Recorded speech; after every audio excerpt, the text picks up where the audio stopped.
বেহাল রাস্তার দরুন তীব্র যানজট সৃষ্টি হয় কাটিগড়ার নীলছড়ায়। যানজটে আটকা পড়ে শত শত গাড়ি। দুর্ভোগ পোহাতে হয় চালক সহ সাধারণ যাত্রীদের। পূর্ত বিভাগ সহ জেলা প্রশাসনের নীরব ভূমিকায় দেখা দিয়েছে চরম ক্ষোভ।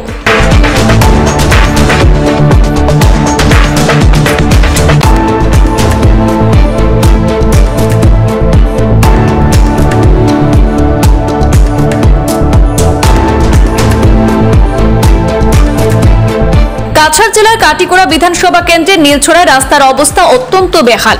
আর এই বেহাল রাস্তার কারণে শত শত গাড়ি আটকা পড়ে যায়। মঙ্গলবার নীলছড়া রাস্তার অবস্থা বেহাল থাকার কারণে সকাল থেকে রাস্তায় আটকা পড়ে যায় মালবাহী এবং যাত্রীবাহী বহু গাড়ি। রাস্তার মধ্যে বিশাল আকারে গর্ত থাকার কারণে প্রাণের ঝুঁকি নিয়ে চলাফেরা করতে হয় দিনরাত। স্থানীয় জনগণ সহ গাড়ি চালকদের এমনই অভিযোগ। সংবাদ মাধ্যমের সাথে কথা বলতে গিয়ে গাড়ি চালকরা অভিযোগ করে জানান, রাস্তার অবস্থা অত্যন্ত বেহাল থাকার কারণে সকাল থেকে গাড়ি নিয়ে আটকা পড়ে আছেন এই যানজটে এবং তাদের অনেক অসুবিধার সম্মুখীন হতে হয় প্রায় দিনই। নীরব ভূমিকা পালন করছে পূর্ত বিভাগ সহ জেলা প্রশাসন।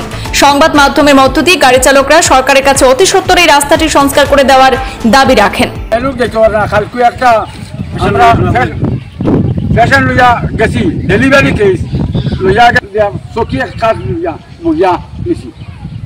আপনার আজ 3 মাস ধরে এই রাস্তার গাড়ি একটা নয়, কোনো জাত ছাত্র দেয় না, কুদতা না।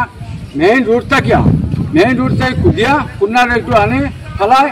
এটা ফার্স্ট কত মান ফার্স্ট দেখা যায় এই রাস্তা মহাসড়ক থেকে আরো বড় রাস্তা বানাইছে।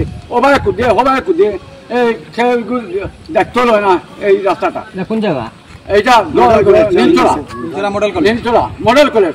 মডেল কলেজও দেখতে পারে না ছাত্র মাস্টার উঠিতে পারে না। আজকে সকালে 7টার সময় গাড়িটা ফাটছিল, এলপিজির গাড়ি। আমরা 3টা ভ্যান, একটা অটো, আমরা নীলছড়া থাকি একদম দলচড়া লইয়া এখানে হওয়ার পরে পুরো স্টুডেন্ট আমরা সাইডও গাড়ির আমরা ঘরে লইয়া গেছি। স্টুডেন্ট যেতে পারছে না। আমরা স্টুডেন্টের গার্জেনটা কিরকম বুঝাইনি, মানে বহুত দুঃখ লাগছে আজকে যে স্টুডেন্ট লইয়া যাইতাম পারছি না, বা আমার পাশের বাড়ির ছোট ছোট বাচ্চারা যায় আজকে যাইতেও পারছে না। ঠিক আছে, কিন্তু একমাত্র আজকে না, এটা প্রায় সময় হয়, কিন্তু আজকে এক্সেস হয়েছে। আর এটা প্রায় সময় এটা দোষ হইল গিয়া মাসুকর। ঠিক আছে, আর মাসুকরে তো ফোন করলে মাসুকে ফোন উঠায় না।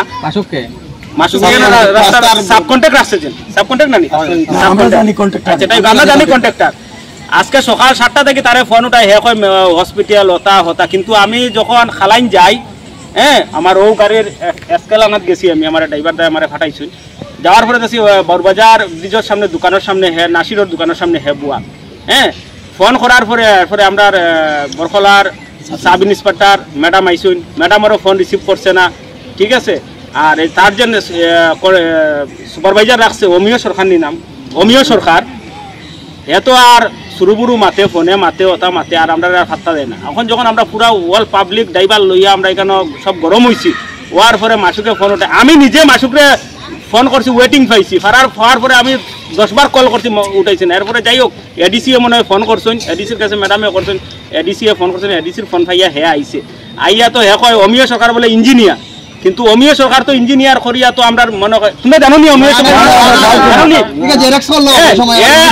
জানি জেরক্স করছে, হে আমরা লাগান সাধারণ পাবলিক।